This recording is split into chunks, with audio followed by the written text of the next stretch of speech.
Hello and welcome to part 3 of this walkthrough or playthrough of the text adventure game Suds for the 8-bit BBC microcomputer from the 1980s.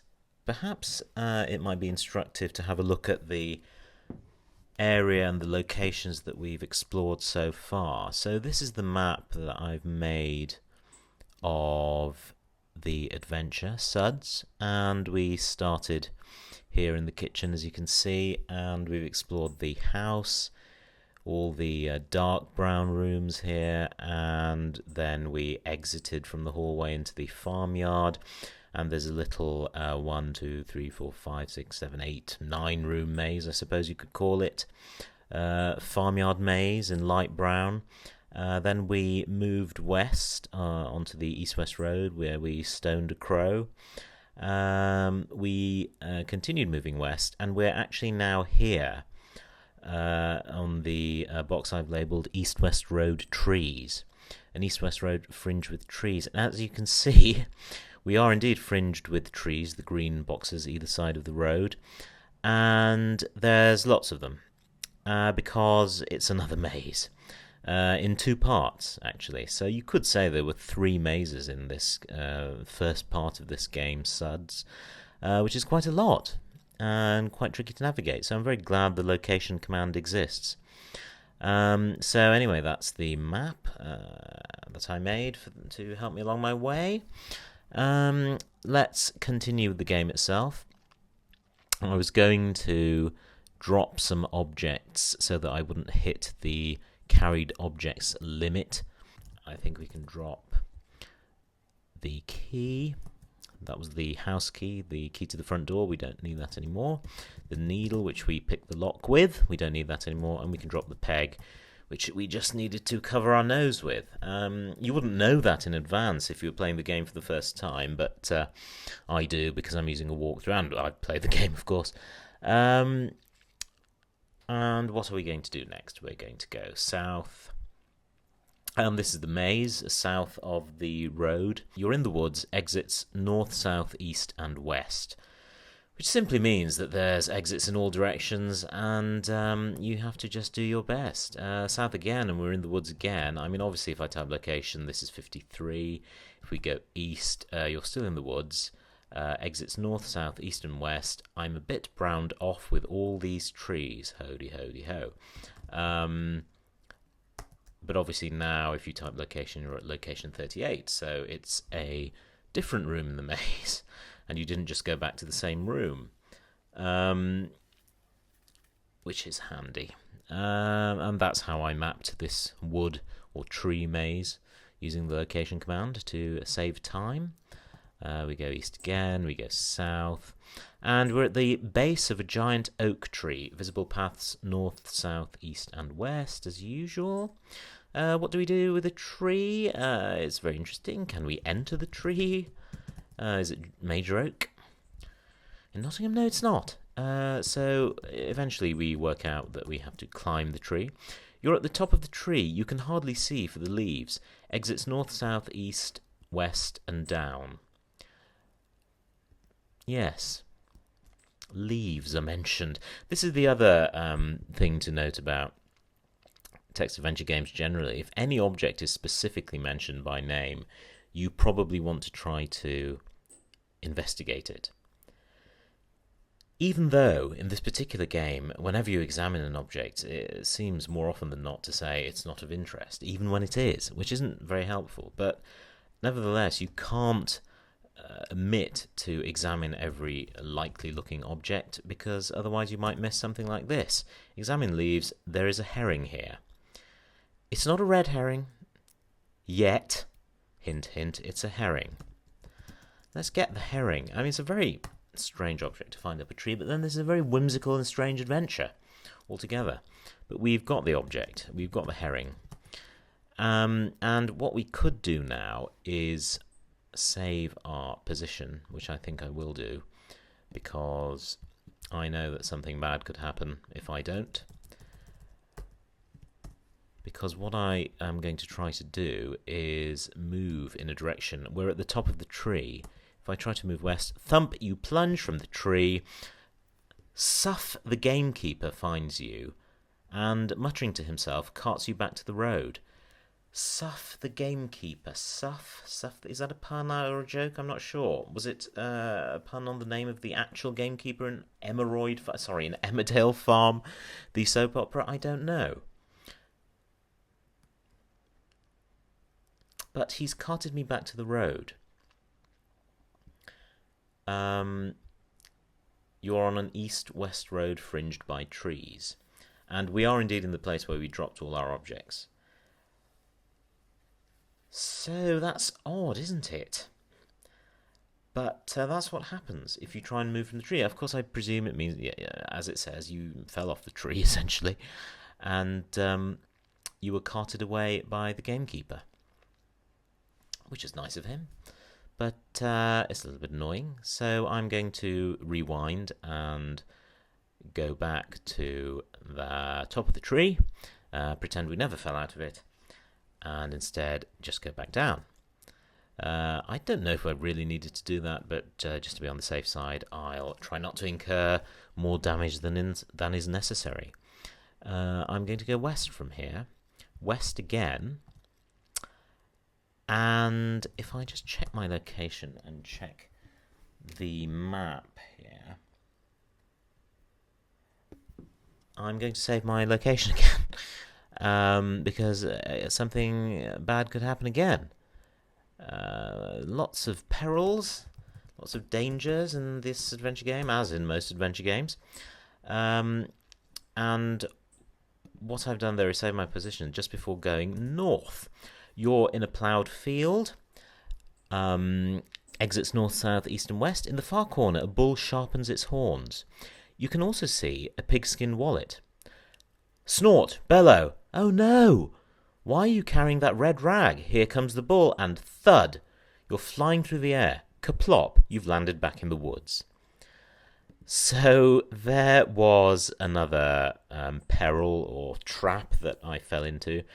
I literally carried a red rag to a bull, which was, in fact, somewhat silly of me, and perhaps I should have known better. I believe the first time I played this game, I did do exactly that, without thinking what I was doing and the possible peril and setback it would cause me. So I've rewound now, back to my save position, and I'm simply going to drop the rag. I think the reason the first time when I played this game that I carried the rag to the bull was because there's such a lot of objects that you can carry around at one time that you don't...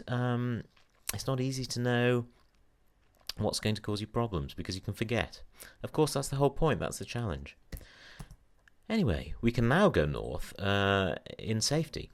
You're in a ploughed field. Exits north, south, east and west. In the far corner, a bull sharpens its horns and doesn't charge you. You can also see a pigskin wallet. Can we, indeed? Examine the wallet. Now, in fact, because we can abbreviate wallet to wall, there can't be a wall in this part of the game, because this quilled adventure game only recognises the first four letters of words.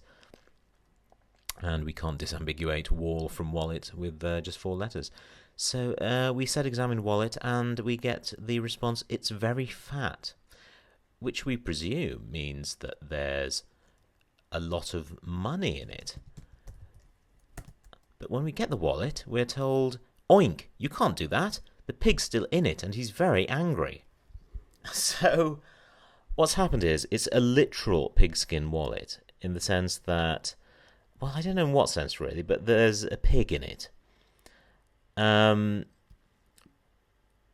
Or the wallet is made of... I don't know. It's made of pigskin and has a pig in it. Or it's pigskin because the pig is a wallet, or the wallet is a pig.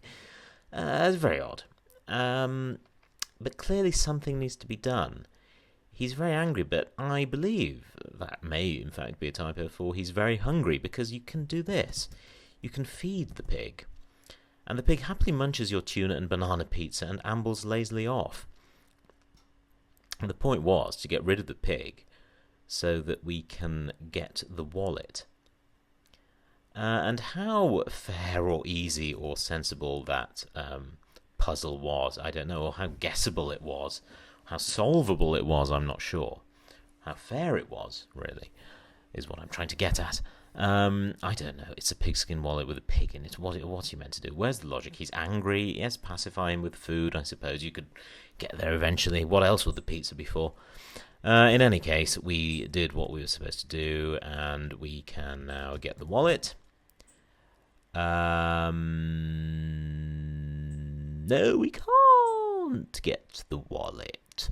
I do beg your pardon.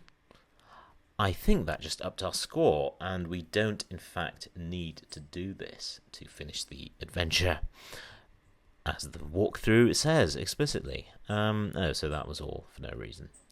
Jolly good. We can't get the wallet. Really? Oh, it's gone. How strange. How very strange. It's just disappeared. Oh, of course, the wallet was the pig. The pig was the wallet. It's gone. I'm confused by this. Let's just forget about it and continue with the game as if it had never happened.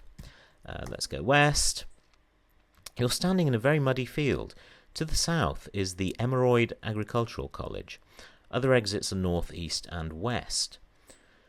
So we've moved on to this new location, and we're going to go south because the college is to the south. You're in the college. In one corner, a group of tadpoles are learning the Green Cross Code. Are they? Exits to the north, west, and east. So the Green Cross Code is how to cross the road. Tadpoles will grow into frogs. They will need to cross the road. Frogs in this game seem to be obsessed with traffic and roads and things of that nature. Transport. I don't know why this is. If anyone knows, please drop me a line and tell me. Or don't waste your time. I'm sure you've got better things to do. As have I. But I choose to bring you this production, this walkthrough or playthrough, instead of doing those better things. So, more fool me. Anyway, we've gone to the college, and there are exits to the west and east, as we're told. What shall we do? Where shall we go? Let's go west. You're in the Students' Union. A sign reads, "Buy your student rail cards here." Huzzah! Because, of course, we have a student rail ticket, but we don't have a student rail card. Tickets are only valid with valid rail cards, otherwise the full price of the ticket will have to be paid on the train, and it will be exorbitant, and you will be bankrupt. So that's the rules of train travel in England, and so we need a rail card. So let's try and buy a card then.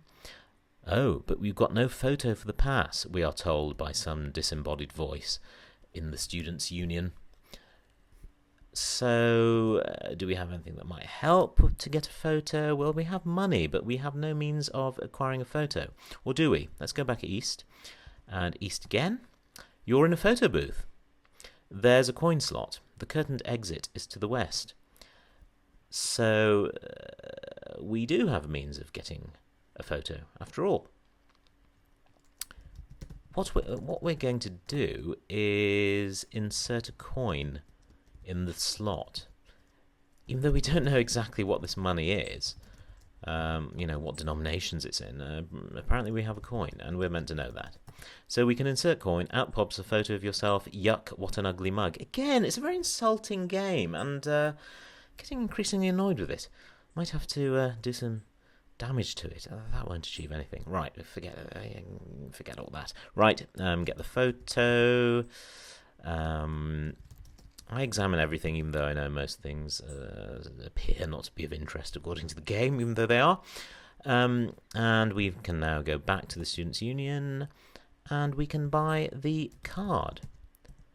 The bored office girl sticks your photo on a pass and plonks it on the desk.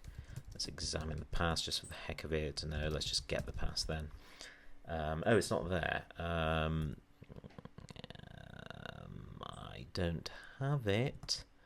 Oh, it's a card. Of course, it's a card. This is the other thing, of course, about these games. If the game doesn't understand that pass is a synonym for rail card, then you can't use the word pass, and you have to use the word card. I don't know how much memory the quill actually let you use, but it was limited, and possibly also, authors didn't always provide every possible synonym for every word. Although it would have been handy in that case, because the game itself uses the word pass, and you can't as a player. Oh dearie, dearie me. Anywho, we have got our rail card now, which is gratifying, because eventually, when we find our train, we may be able to use the rail card and actually board the train and get somewhere. But for now, I just rapidly went back to the east-west road, and I've just realised that one of the uses for the boots that we found at the start of the game was to get across the muddy field that we crossed earlier. And I forgot to mention that if you weren't wearing boots, I think you get stuck and pulled into the mud. So apologies for not demonstrating that. It was sort of amusing. It's another one of those puzzles that will trap you if you're not expecting it. And of course you wouldn't be expecting it first time. And you don't know when you first find a pair of boots whether you need to put them on straight away, whether that will in fact be a danger in itself, or will penalise you in some way, or is that itself a kind of trap? You don't know at first, so it's a risk. Anyway, what we're going to do now is plunge back into the forest, the north of the road this time. We just explored south of the road, and we now go north. We head north, because there's a forest maze north of the road as well as south, which, is just one maze too many, isn't it? There's just maze, it's maze city. But that's what we have to do. You're in the woods, paths north, south, east and west. And we're going east. You're in the woods, paths north, south, east and west. There's a weird sort of chanting in the distance. And we're at location 24. Again, this is how I mapped the maze. We will go east. You're in the woods, paths north, south, east and west. And we, I believe, go east again. You're in the woods. The remnants of a picnic are strewn around. Exits north, south, east, west. You can also see a stale Yorkshire pudding and a packet of pork scratchings. Well, we're going to get the pudding, because I know it'll be useful later on. We can apparently ignore the pork scratchings. Yes, I do seem to recall we can do that. So I'm going to ignore the pork scratchings. I'm just going to save my game here at this point, because we're coming up to a danger point again, I think, and then I'll continue the walkthrough and go west. You're in the woods, north, south, east, and west, blah blah, and suddenly you're in a clearing. A gang of Emeroyd War Women are chanting battle cries. Smoke from a campfire wafts across the clearing. Exits north, south, east, west. The hags spot you. Very rude. Yelling obscenities, they beat you to the ground. You wake up back on the road. So the hags apparently spotted me. And why was that? It did say that they were war women. Now, what exactly that means? Widows of soldiers who died in the war, or women who actually worked during wartime, or actually fought? I don't think there were many female soldiers in the presumably the Second World War this game is talking about. This is a game from the 1980s, and has all those references as a background to the game. At least they're all floating around in the background of this game, and you have to kind of try and put yourself in that mindset occasionally, not very often, but you need to be aware at least of what was going on. And at that time, the Second World War hadn't receded as far into the distance as it has today. and they are war women. And I wish I could say more about that, but I think my best guesses will have to do for now. My best guesses as to what exactly war women are. So I'm going to restore my position because it saves a bit of time. And I don't want to go back to the war women to just get booted out by them. And the solution, of course, is not too difficult to work out this time, because if I look at that badge again, it's just tells me that the badge is of no interest, but of course it is. It's a war woman badge. So if I wear the badge, which we found at the start of the game behind the photo of an ancestor, I should now be able to join the war women and enter their company without fear by going west. You're in the woods. You're in a clearing. A gang of Emeroyd War Women are chanting battle cries. Are they actually going to start a war? Oh, was there a plot line in Emmerdale Farm about war? I really don't know. I really don't know who they are or what they are or what they're doing. Or are they anti-war protesters? I really don't know. That was also big in the 80s, sort of anti-nuclear protesters and so on. Anyway, a gang of Emeroyd War Women are chanting battle cries, smoke from campfire wafts across the clearing, exits north, south, east and west. The women spot your badge. Welcome, our friend, they chant. That's a very strange thing to chant, really, but they say, welcome, our friend.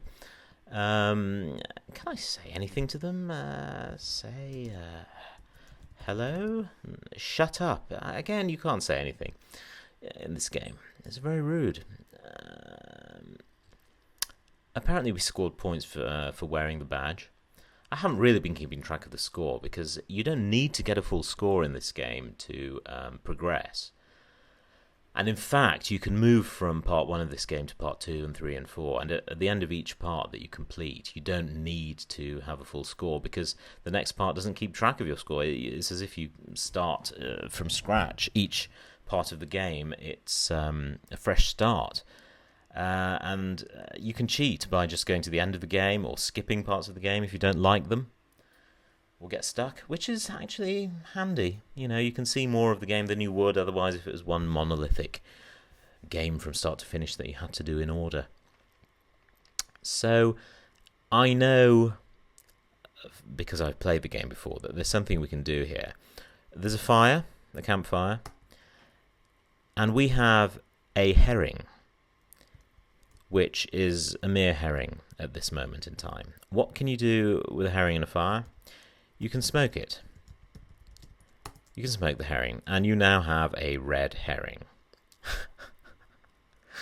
And again, you would only think to do this if you're thinking in the language of puns or just... it's not even a pun, is it? I mean, it's a sort of joke.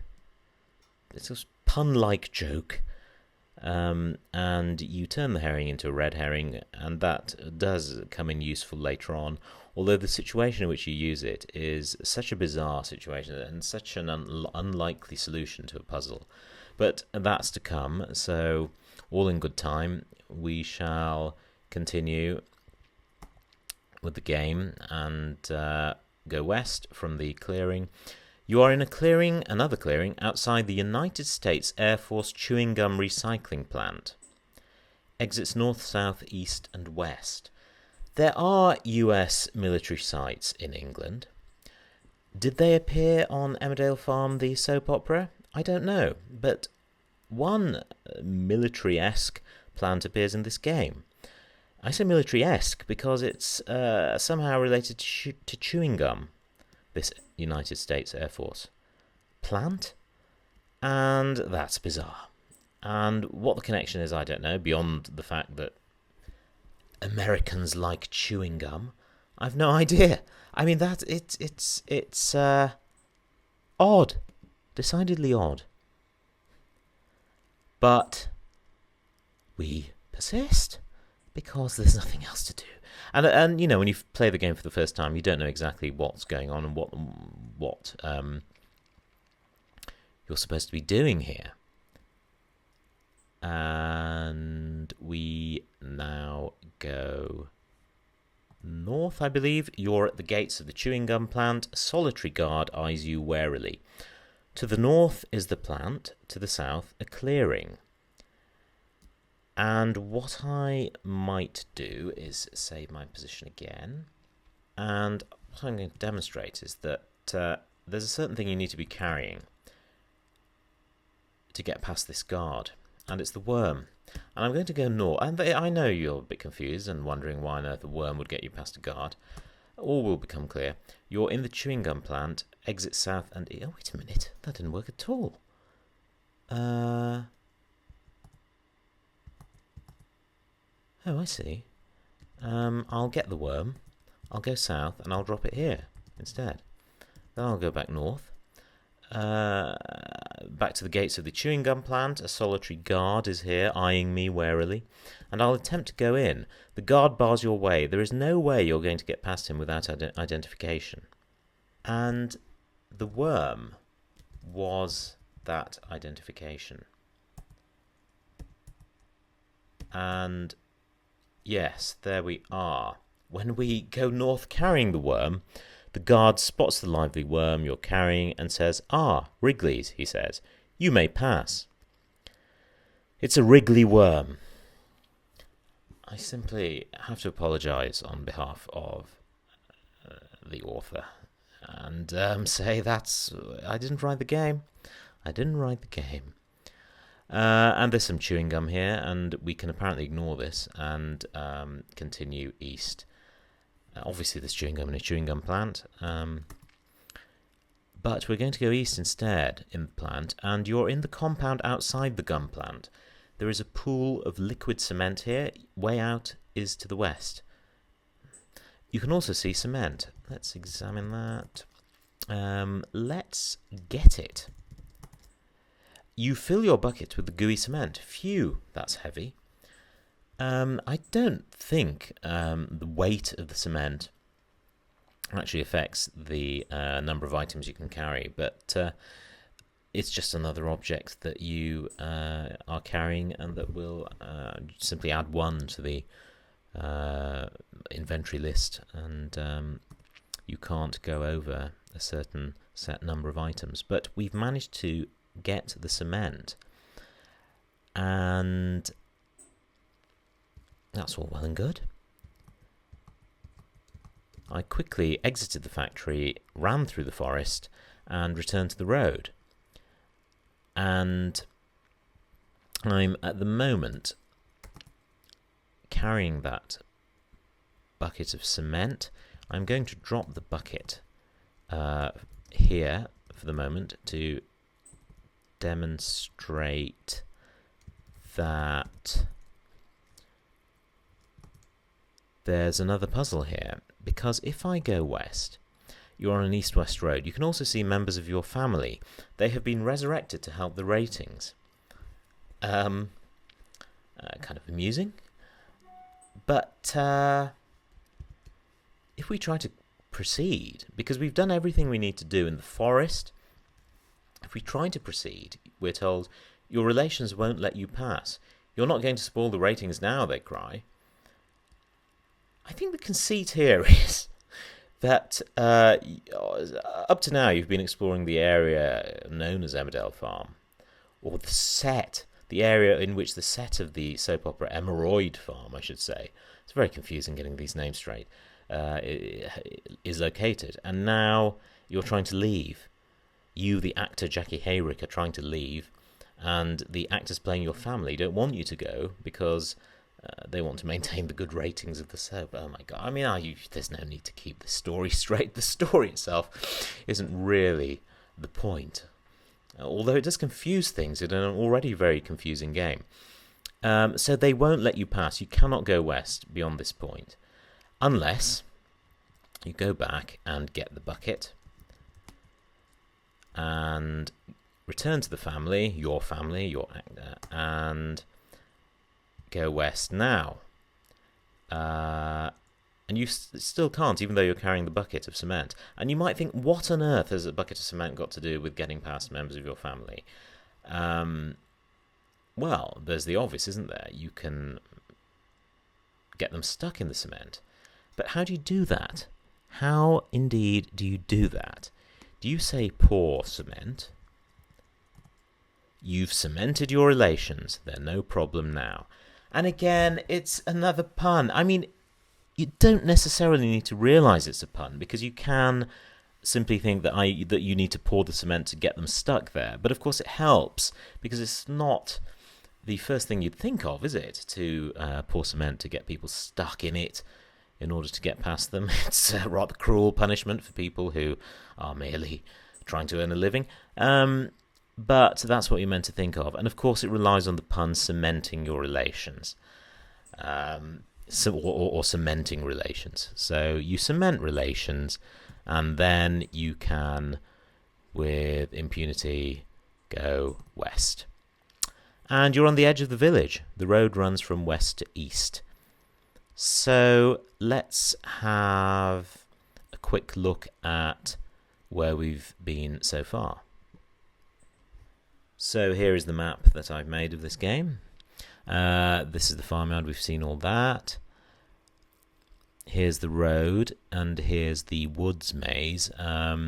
We went south through the muddy field to the college, to the photo booth and the students' union, and we got our rail card there. Excuse me, let me just adjust this. There's the students' union and the college and the photo booth. Here's the maze. Here's the oak tree in the top, the herring at the top of the tree. Then we went north of the road to the rest of the woods. The clearing of the War Women. We saw the chewing gum plant. Oops, there goes another chewing gum. It doesn't matter. And the woods and the chewing gum plant and the cement.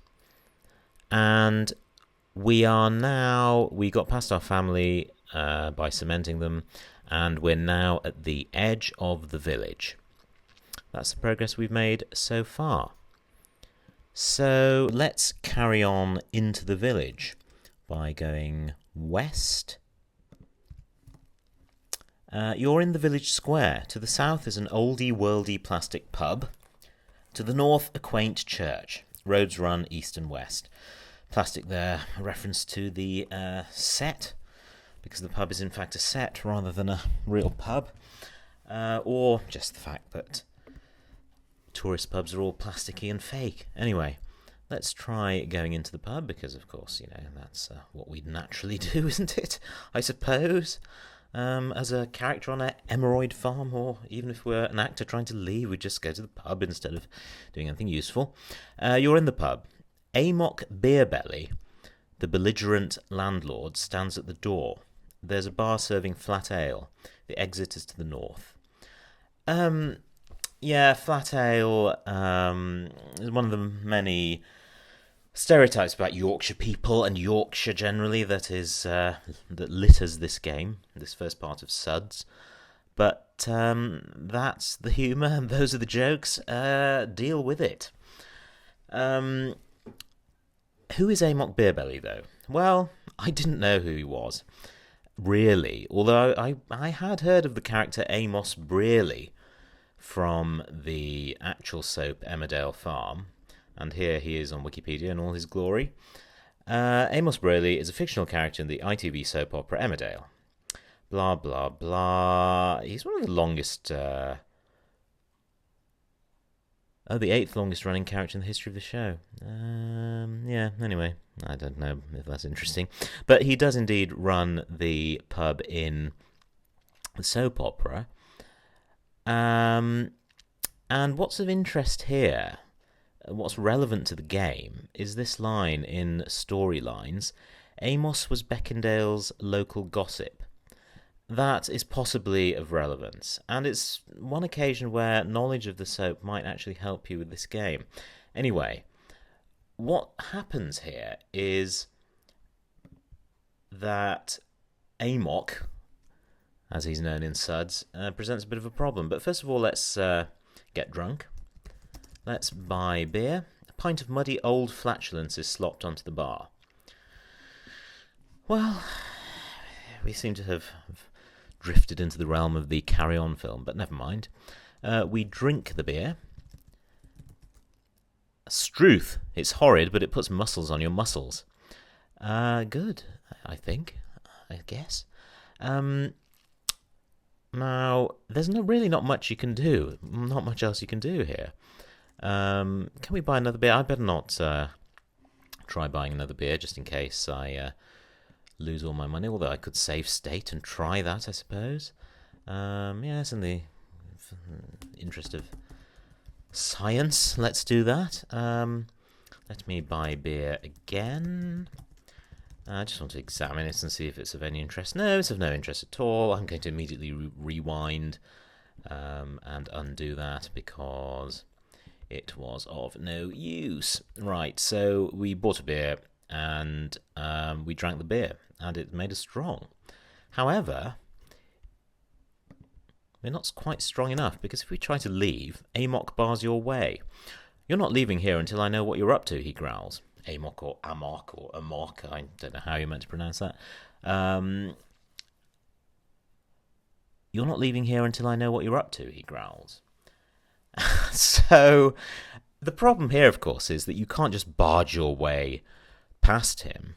Because, of course, if you remember that violence isn't much appreciated by this game, if you try and hit him, Mary Whitehouse is on your back again, comes down on you like a ton of bricks, and you're booted back to some other point of the game. And I wonder where we're sent to. Oh, you're back in the bedroom, all the way back in the farmhouse. Admittedly, you have your rail card and money, but that's not very good. It's a long way back. It won't take long to get back, of course, because it's actually a relatively small playing area. Relatively few locations, about 50, is it? Which isn't actually that many to deal with, but still, it's annoying. So instead of dealing with that, I'll just reload my position from when I just drank the beer and try a few other things.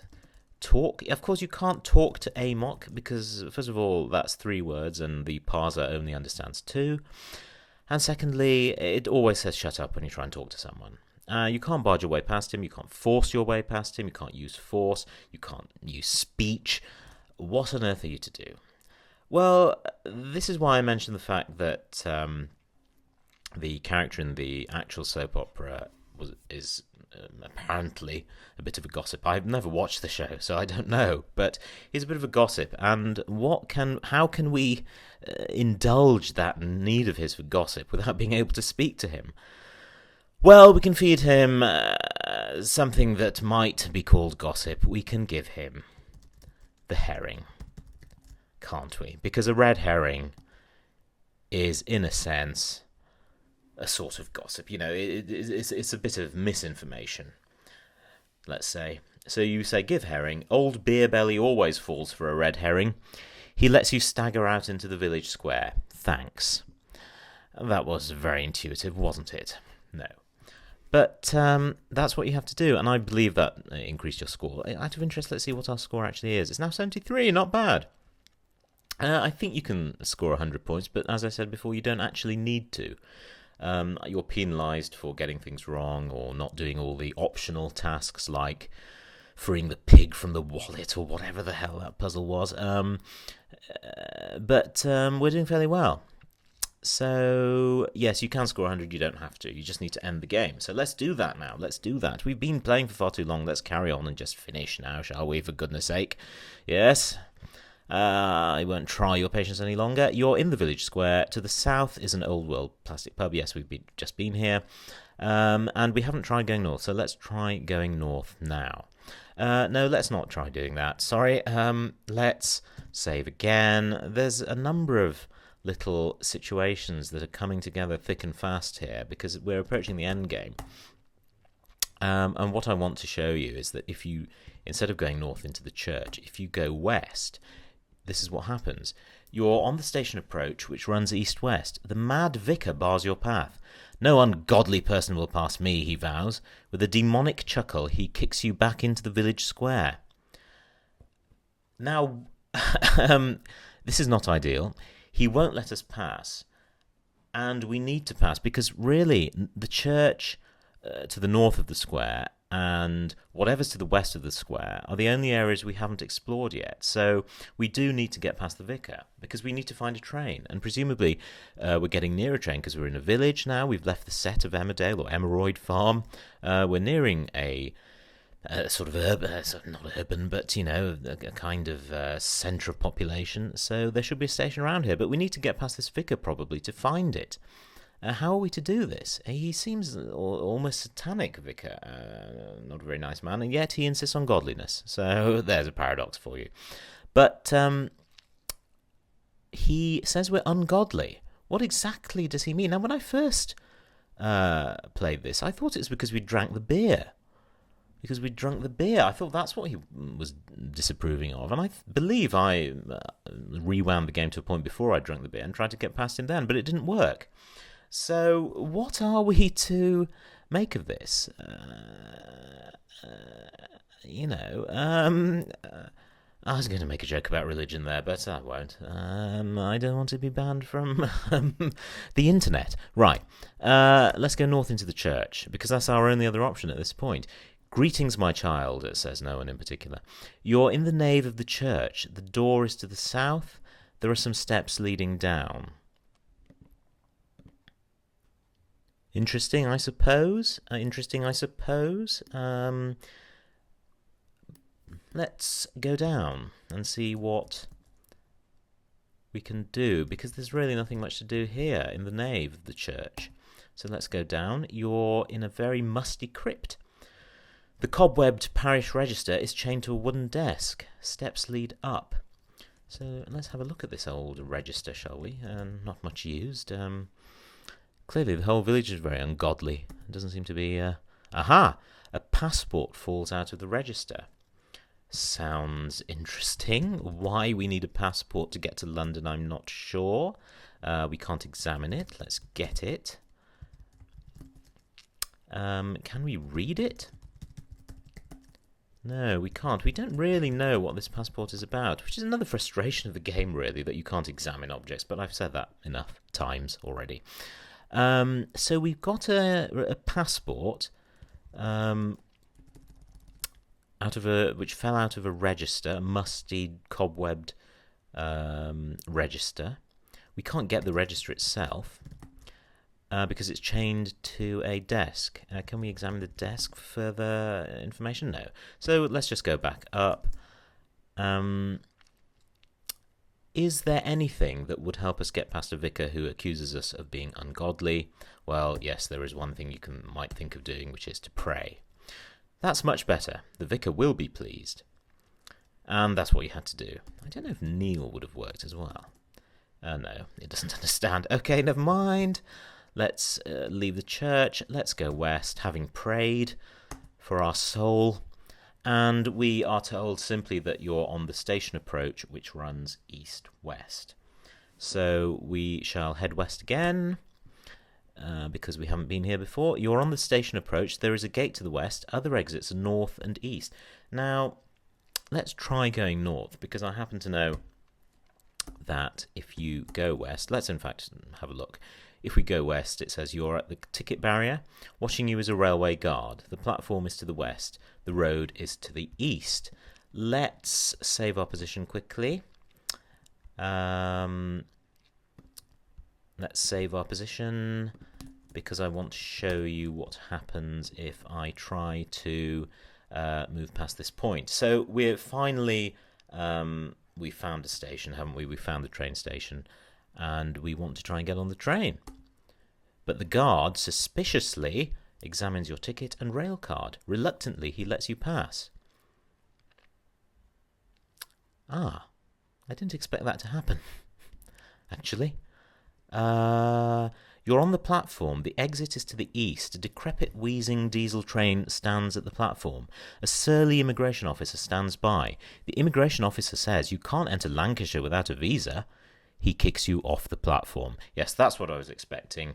There's still something that we haven't got that will help us get past this immigration officer from Lancashire. This is a joke about the fact that there's been a historic rivalry between Yorkshire and Lancashire going back to the Wars of the Roses, which were, of course, all about flowers. And, the joke is that you need a passport because they're different countries and very hostile to each other almost. So we can't board the train to Lancashire and to the next part of the adventure without a visa. So we have a passport but no visa, unfortunately. So that's our problem. And how are we to acquire one then? Well, let's rewind before we actually get our visa, just to make life a little bit easier. Let's go back to the station approach, and there was an exit north that we hadn't tried. You're at the edge of a lake. You spot an island in the middle, home of the Lancashire consulate. A path leads south. This is really stretched to breaking point, isn't it, this joke? Anyway, milked for all it's worth. So, an island in the middle of a lake. So how are we to get to that island? This is interesting, isn't it? Because I might actually try saving again just to see what happens if I do it wrong. Because I can't quite remember what does happen. What I'm going to do is I'm going to just retreat slightly and drop the Yorkshire pudding. Another what I suppose is meant to be a stereotypical Yorkshire food stuff to add flavour, if you will, to this part of the game. Let's try going north to the island. You can't. It's in a lake, so let's try swimming across. You sink to the bottom. A helpful frog drags you back to the bank. So this part of the game is riddled with frogs and tadpoles. Is it the same frog who... I don't know, who we encountered at the start? I really don't know. So we can't swim across the lake without sinking, unless, of course, we have a pudding. And you might think, how does a pudding help us swim across a lake? Well, if you carry the pudding and then swim, it says, luckily, the Yorkshire pud keeps you afloat, so either it's vast or very buoyant. You wade ashore at the island to be presented with a Lancashire visa. Then you are unceremoniously booted back to the mainland. So that all happened. We didn't really have to do much except, say, swim. And we're back on the bank, and we have a Yorkshire passport, presumably with a visa already. I hope so, because I can't see the visa. Oh, I already have the visa. Yes, that's right. Good. So let's go back to the ticket barrier of the train station.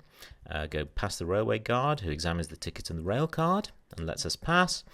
You're on the platform. The exit's to the east. A decrepit, wheezing diesel train stands at the platform. A surly immigration officer stands by. The immigration officer checks your passport and visa and says, OK. Hurrah! And we can finally board this train that we've been groping towards for many hours. And, oh, no, we can't. Sorry. Is it enter train? Board? You have to say board train. It's very pedantic, isn't it? You board the decrepit diesel and relax. Congratulations, you have successfully completed the first stage of your epic adventure. Easy, wasn't it? But don't worry, things will get harder as you strive to reach your goal. Let's take a look at your final TV ratings for the first episode of this enthralling series. Your TV rating is now 96. We did fairly well, I think. Only 4 off 100, obviously. End of game. Do you want to try again? No, thanks. And that's the end of part 1 of Suds.